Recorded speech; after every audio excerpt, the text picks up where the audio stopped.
സമകാലിക മലയാള സാഹിത്യത്തിലെ ശക്തമായ സ്ത്രീ സാന്നിധ്യമാണ് കെ.ആർ. മീര. ഇന്ന് നമ്മോടൊപ്പം മീറ്റ് ദ പേഴ്സണിൽ കെ.ആർ. മീരയാണ്.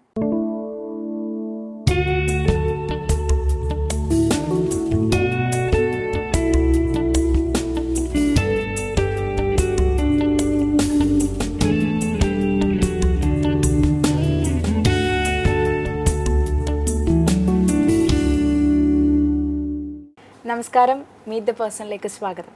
നമസ്കാരം. ഏറ്റവും പുതിയ നോവൽ ആരാച്ചാർ ഇപ്പോൾ ഒരേപോലെ നിരൂപകരുടെയും വായനക്കാരുടെയും പ്രശംസ ഏറ്റുവാങ്ങിക്കൊണ്ടിരിക്കുകയാണ്. ഈ നോവൽ എഴുതിയത് ആ ഒരു പ്രക്രിയ എങ്ങനെയായിരുന്നു? അതെങ്ങനെയായിരുന്നു എന്ന് എനിക്ക് സത്യത്തിൽ ഇപ്പോൾ പറഞ്ഞറിയിക്കാൻ പറ്റില്ല. കാരണം എങ്ങനെയോ സംഭവിച്ചു പോയതാണ്. ഒച്ചഴഞ്ഞ അക്ഷരമായി എന്ന് പറയുന്നത് പോലെ അത്ര വലിയൊരു ക്യാൻവാസിൽ അത്ര ഏറെ കഥാപാത്രങ്ങളെ വച്ച് അങ്ങനൊരു നോവൽ എങ്ങനെ എഴുതി തീർത്തു എന്നുള്ളത് ഇപ്പോൾ ഞാൻ വളരെ അത്ഭുതത്തോടെ എന്നോട് തന്നെ ചോദിക്കുന്നൊരു ചോദ്യമാണ്. ആരാച്ചാറിൻ്റെ പശ്ചാത്തലം എന്തുകൊണ്ട് കേരളമായില്ല? അത് വളരെ യാദൃശ്ചികമായി സംഭവിച്ച ഒരു കാര്യമാണ്. കാരണം ജോഷി ജോസഫ് എടുത്ത one day from a hangman's life എന്ന് പറയുന്ന ഡോക്യുമെൻ്ററിയുടെ നിന്നാണ് അതിൻ്റെ തുടക്കം. ആ ഡോക്യുമെൻ്ററി മുഴുവൻ തന്നെ ആളിൻ്റെ ആരാച്ചാരുടെ ചലനങ്ങളായതുകൊണ്ട് അതിനൊരു ലിഖിത രൂപം കൊടുക്കാൻ പ്രയാസമാണ് എന്നതുകൊണ്ട് എനിക്കതിൽ നിന്ന് വളരെ സ്വതന്ത്രമായൊരു കഥ മാത്രമേ എഴുതാൻ കഴിയൂ എന്ന് ഞാൻ പറയുകയും ഈ പി.കെ. പറക്കടവിൻ്റെ, അദ്ദേഹം കഥാകൃത്തുമാണ്, നമുക്ക് വളരെ പ്രിയപ്പെട്ട കഥാകൃത്തുമാണ്, അദ്ദേഹത്തിൻ്റെ ഒരു പ്രേരണ കൂടി ഉണ്ടായതുകൊണ്ട് പെട്ടെന്ന് ഞാൻ ഇത് എഴുതി തുടങ്ങി. ആദ്യത്തെ ഒരു 5 അധ്യായം ഞാൻ എഴുതി. അതെഴുതി എൻ്റെ ഭർത്താവാണ് അത് ആദ്യം വായിക്കുന്നത്, ദിലീപ്. അപ്പോൾ ദിലീപ് അത് വായിച്ചിട്ട് പറഞ്ഞു, ഇതിലൊരു കുഴപ്പം മാത്രമേ ഉള്ളൂ, കൽക്കട്ടയില്ല, അതുകൊണ്ട് നമുക്ക് വീണ്ടും കൽക്കട്ടയിൽ പോകണം.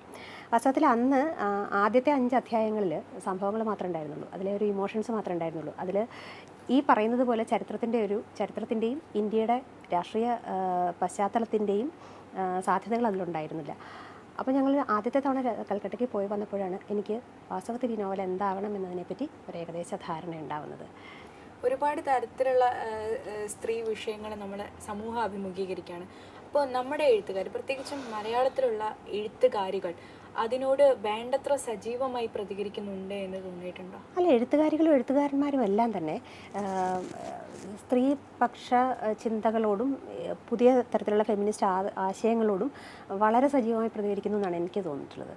നമ്മുടെ ഇപ്പോൾ എഴുതുന്ന ഞങ്ങളുടെ തലമുറയിലെ ഏറ്റവും നല്ല എഴുത്തുകാരന്മാരുടെ കൃതികൾ എടുത്തു നോക്കും, മിക്കതിലും വളരെ കടുത്ത സ്ത്രീപക്ഷവാദികളെ തന്നെ നമുക്ക് കാണാൻ പറ്റും. അത് അവരാരും ഫെമിനിസ്റ്റുകളായതുകൊണ്ടാണെന്ന് ഞാൻ വിചാരിക്കുന്നില്ല, അവരൊക്കെ മനുഷ്യപക്ഷവാദികളായതുകൊണ്ടാണ്. ഒരു സ്ത്രീ എഴുതുന്ന എഴുത്തുകളെ പെണ്ണെഴുത്ത് എന്ന് പറയുന്ന വിഭാഗത്തിലേക്ക് മാറ്റി നിർത്തുന്നത് അത് സ്ത്രീയുടെ എഴുത്തിനെ അംഗീകരിക്കലാണോ, മറിച്ച് അവളെ ഒരു വിഭാഗത്തിലേക്ക് ഒതുക്കുകയാണോ ചെയ്യുക? എന്ത് തോന്നുന്നു അരുന്ധതിക്ക്? അല്ല, ഈ ചോദ്യം എല്ലാ അഭിമുഖങ്ങളിലും ആളുകൾ ചോദിക്കേണ്ട ഒരു ചോദ്യമാണ്. ഫസ്റ്റിൽ അത് എഴുത്തുകാരല്ല അതിന് ഉത്തരം പറയേണ്ടത്, അത് വായനക്കാരും സാഹിത്യത്തെ പഠിക്കുന്ന ആളുകളും തന്നെയാണ്. കാരണം അതാണോ ശരിയായ രീതി? അങ്ങനെയാണെങ്കിൽ പെണ്ണെഴുത്തുകാർ എന്ന് ഞങ്ങളെ വിളിക്കുമ്പോൾ വാസ്തവത്തിൽ അതാണോ അവർ ഉദ്ദേശിക്കുന്നത്? ആ ചോദ്യം ആ വിളിക്കുന്നവരോട് ചോദിക്കേണ്ടതാണ്. ഒരു പെണ്ണെഴുത്തുകാരി എന്ന് വിളിക്കാനാണോ അതോ ഒരു എഴുത്തുകാരി എന്ന് വിളിക്കാനാണോ കെ.ആർ. മീര? തീർച്ചയായും എഴുത്തുകാരി എന്ന് പറയാനാണ്. സച്ചിദാനന്ദ മാഷിൻ്റെ ഒരു പഠനത്തിലൂടെയാണത് മലയാളത്തിൽ പ്രചാരം നേടുന്നത്. അതിൻ്റെ ഉദ്ദേശ ലക്ഷ്യങ്ങൾ വാസ്തവത്തിൽ എല്ലാ നല്ല എഴുത്തുകാരും സാധിക്കുന്നുണ്ട് അവരുടെ രചനകളിലൂടെ.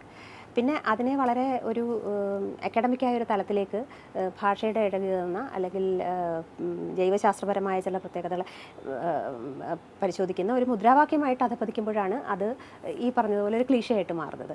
അപ്പോഴാണ് നമ്മൾ പെണ്ണെഴുത്തുകാരിയാണെന്ന് പറയാൻ താല്പര്യമില്ലാത്തത്. അതല്ലാതെ സ്ത്രീപക്ഷവാദിയായ ഒരു എഴുത്തുകാരി അല്ലെങ്കിൽ എഴുത്തുകാരെന്ന് പറയുന്നതിൽ അഭിമാനിക്കാൻ മാത്രമേ എന്തെങ്കിലും ഉള്ളൂ എന്നാണ് എൻ്റെ വിശ്വാസം. അഭിമാനിക്കാൻ മാത്രമേ ഉള്ളൂ എന്നാണ് എൻ്റെ വിശ്വാസം. കെ.ആർ. മീര എന്ന് പറയുന്ന ഒരു വ്യക്തി മാധ്യമപ്രവർത്തകയായി ഒരുപാട് കാലം ജോലി ചെയ്തിട്ടുള്ള ആളാണ്. പിന്നീട് എഴുത്തിന് വേണ്ടി തന്നെ ജോലി മാറ്റിവെക്കുന്ന ഒരവസ്ഥയുണ്ടായി. കേരളത്തിലെ സ്ത്രീകളെ, എഴുത്തുകാരികളെ സംബന്ധിച്ചിടത്തോളം ഇതൊരു വലിയ പ്രതിസന്ധിയായി പലരും പറയാറുണ്ട്. നമ്മുടെ പൊതുജീവിതവും അല്ലെങ്കിൽ വ്യക്തി ജീവിതവും തമ്മിൽ കൊണ്ടുപോകാൻ കഴിയാത്തൊരവസ്ഥ എന്ന് പറയുന്നത് അത് എത്രത്തോളം ബാധിക്കുന്നുണ്ട് ശരിക്കും എഴുത്തിനെ? അത് സത്യമാണ്. ആദ്യകാലത്തൊക്കെ കഥ എഴുതിയിരുന്ന കാലത്തൊക്കെ ആളുകൾ ഇങ്ങനെ ചോദിക്കും, കുടുംബവും എഴുത്തും കൊണ്ടുപോകാൻ പ്രയാസമുണ്ടോ, അല്ലെങ്കിൽ ജോലിയും എഴുത്തും ഒന്നിച്ച് കൊണ്ടുപോകാൻ പ്രയാസമുണ്ടോ? അന്നൊക്കെ ഞാൻ പറയും, എനിക്കൊരു പ്രയാസമില്ല, എന്താ ഇത്ര വലിയ ബിഗ് ഡീൽ എന്താണെന്നുള്ളത് നമ്മൾ ചോദിക്കും. പക്ഷേ ആരാച്ചാർ എഴുതിയപ്പോഴാണ് ഞാൻ മനസ്സിലാക്കുന്നത് ആ ചോദ്യത്തിൻ്റെ അർത്ഥം എന്താണെന്ന്. അപ്പോഴാണ് എനിക്ക് മനസ്സിലാകുന്നത് എന്തുകൊണ്ടാണ് കേരളത്തിലും ഇന്ത്യയിലൊട്ടാകെയും എത്രയോ സ്ത്രീകൾ പകുതി വഴി വെച്ച് എഴുത്ത് നിർത്തി അവരുടെ വീടിൻ്റെ അകത്തളങ്ങളിലേക്ക് പിൻവാങ്ങിയതെന്ന്. കാരണം അതൊട്ടും എളുപ്പമല്ല എന്ന് മാത്രമല്ല, അത് മാനസികമായും ശാരീരികമായും ഒരു സ്ത്രീയിൽ നിന്ന് വളരെയേറെ ആവശ്യപ്പെടുന്നുണ്ട്. ആരാച്ചാരിലെ തന്നെ ഒരു സന്ദർഭമുണ്ട്. അന്നപൂർണ എന്നൊരു സ്ത്രീയെ പറ്റി പറയുന്നുണ്ട്. ഒരു തഥാഗതനെ സ്വപ്നം കാണുന്ന സ്ത്രീയാണ്. അവനവനോട് തന്നെ മന്ദഹസിക്കാൻ ആഗ്രഹിച്ചൊരു സ്ത്രീയാണ്. അതൊരു പക്ഷേ എല്ലാ വീട്ടമ്മയായ എഴുത്തുകാരിയിലും അന്നപൂർണ്ണയുണ്ട് എന്ന് ഞാൻ വിചാരിക്കുന്നു. 4ലധികം സീരിയലുകൾക്ക് തിരക്കഥ എഴുതിയിട്ടുണ്ട്. ദേശീയ അവാർഡ് വാങ്ങിയ ഒരേ കടൽ എന്ന് പറയുന്ന സിനിമയ്ക്ക് തിരക്കഥ എഴുതിയിട്ടുണ്ട്. ഈ കഥ, നോവൽ എന്നിവ എഴുതുന്നതിൽ നിന്നും വേറിട്ടൊരു അനുഭവമായിരിക്കും തിരക്കഥ എഴുത്ത്. തീർച്ചയായും. അത് പക്ഷേ എനിക്ക് അതത്ര ഇഷ്ടമുള്ള അനുഭവമാണെന്ന് ഞാൻ പറയില്ല. എനിക്ക് തോന്നി നമ്മളിപ്പോൾ പുരുഷന്മാരാണ് എല്ലാ സിനിമകളുടെയും അണിയറയിൽ പ്രവർത്തിക്കുന്നത്. പലപ്പോഴും നമുക്ക് ഒരു പുരുഷപക്ഷ സിനിമകൾ മാത്രമേ നമ്മൾ കാണുന്നുള്ളൂ. അപ്പോൾ ഒരു സ്ത്രീ എങ്ങനെ ചിന്തിക്കുന്നു എന്ന് സിനിമയിലൂടെ പഠിക്കാൻ ഒരു ശരാശരി മലയാളിക്ക് സാധ്യമല്ല. അതിന് ഒട്ടും പറ്റില്ല. അപ്പോൾ കാഴ്ചപ്പാടില്ല. ഒരു സ്ത്രീ എങ്ങനെയാണ് ചിന്തിക്കുന്നത്, ഒരു സ്ത്രീ എങ്ങനെയാണ് ചില ഘട്ടങ്ങളിൽ പ്രതികരിക്കാൻ ആഗ്രഹിക്കുന്നത് എന്ന് കാണിച്ചു കൊടുക്കാൻ വേണ്ടിയെങ്കിലും സിനിമയ്ക്ക് തിരക്കഥ എഴുതണമെന്ന് ഞാൻ ആഗ്രഹിച്ചിരുന്നു. എഴുതി കഴിഞ്ഞപ്പോൾ എനിക്കൊരു കാര്യം മനസ്സിലായി. എഴുത്തുകാരി എന്ന നിലയിൽ എഴുതുന്ന ആ ഒരു പ്രക്രിയയിൽ ഞാനാണ് സ്വേച്ഛാധിപതി. പക്ഷേ സിനിമയിലത് പറ്റില്ലല്ലോ. അവിടെ ഞാൻ ഉദ്ദേശിക്കുന്നൊരു മേൽക്കൈ എനിക്ക് കിട്ടുന്നില്ല എന്നുള്ളൊരു വിഷമം ഇപ്പോൾ എല്ലാ കാലത്തും ഉണ്ട്. അതുകൊണ്ട് തന്നെ എഴുത്തിന് പകരം വയ്ക്കാവുന്ന ഒന്നായിട്ട് എനിക്ക് തിരക്കഥ ഒരിക്കലും മാറുമെന്നൊരു പ്രതീക്ഷയുമില്ല. പക്ഷേ സിനിമയിൽ തിരക്കഥ എഴുതുമ്പോൾ അല്ലെങ്കിൽ സീരിയൽ എഴുതുമ്പോൾ ഇത് ഈ സാമ്പത്തികപരമായ ഒരു ഗുണം എന്ന് പറയുന്നത് അത് തീർച്ചയായും അത് ജോലിയില്ലാത്തൊരു എഴുത്തുകാരിക്ക് തീർച്ചയായും അത് വളരെ ഗുണം ചെയ്യും.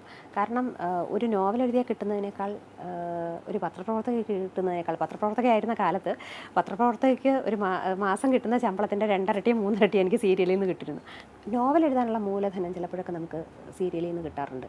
അപ്പോൾ ആ രീതിയിൽ അത് കുറച്ചൊന്ന് ക്ലോഭിപ്പിക്കുന്നതാണ് എന്ന് സമ്മതിക്കാതെ വയ്യ. ഇനി തിരക്കഥകൾ ഉണ്ടാകുമോ? ഉണ്ടാവണം, ഉണ്ടായിക്കൂടാന്നില്ല. കഥയെഴുത്തിൽ നിന്ന് വളരെ സജീവമായ കഥയെഴുത്തിൽ നിന്നാണ് വരുന്നത്. കേരള സാഹിത്യ അക്കാദമി അവാർഡും ആവെ മരിയയ്ക്ക് കിട്ടി. ഇപ്പോൾ ആരാച്ചാർ എന്ന് പറയുന്നത് KR മീര ഒരു നോവലിസ്റ്റ് എന്നുള്ള രീതിയിൽ പേരെടുത്ത് കഴിഞ്ഞ ഒരു നോവലാണ്. ഇനി നോവലിലേക്ക് ശ്രദ്ധ കേന്ദ്രീകരിക്കാനാണോ അതോ രണ്ടും ഒരേപോലെ കൊണ്ടുപോകാനാണോ തീരുമാനം? അല്ല, അങ്ങനെ നോവലിലേക്ക് അങ്ങനെ ഒരു ഇതിൻ്റെ ആവശ്യമില്ല. കാരണം ചില കാര്യങ്ങൾ നോവലായിട്ട് എഴുതാൻ പറ്റും, ചില കാര്യങ്ങൾ കഥയായി എഴുതാൻ പറ്റും, ചിലത് കവിതയായി എഴുതാൻ പറ്റും. അത് ഒരു സ്ത്രീ എഴുതാത്ത ഭൂമികയിൽ, ഒരു സ്ത്രീ എഴുതാത്ത തരത്തിൽ, സ്ത്രീ എഴുതാത്ത വലിപ്പത്തിൽ അത് എഴുതണമെന്ന് എനിക്കൊരു ആഗ്രഹം ഉണ്ടായിരുന്നു. അത് സാധിച്ചു എന്നുള്ളതാണ്. അത് എത്രത്തോളം വിജയിച്ചു എന്നുള്ളത് വായനക്കാരാണ് തീരുമാനിക്കേണ്ടത്. എങ്കിൽ പോലും എഴുത്തുകാരുടെ ഭാഗത്തുനിന്ന് ചിന്തിക്കുമ്പോൾ അതിലെനിക്ക് കുറച്ചൊരു കൃതാർത്ഥതയുണ്ട് എന്ന് പറയാതെ വയ്യ. തീർച്ചയായും അത് സംഭവിക്കട്ടെ. സീരിയൽ രംഗത്തേക്ക് വരിക, സിനിമയിൽ തിരക്കഥ എഴുതുക, ഒപ്പം വലിയൊരു നോവൽ എഴുതി പൂർത്തിയാക്കുക, അത് വളരെ മികച്ച അഭിപ്രായം നേടുക. KR മീരയിൽ നിന്ന് കേരളത്തിലെ വായനക്കാർ കൂടുതൽ പ്രതീക്ഷിക്കുന്നുണ്ട്. ഇനിയും മികച്ച കൃതികളുമായി മുന്നോട്ട് വരട്ടെ. എല്ലാവിധ ആശംസകളും.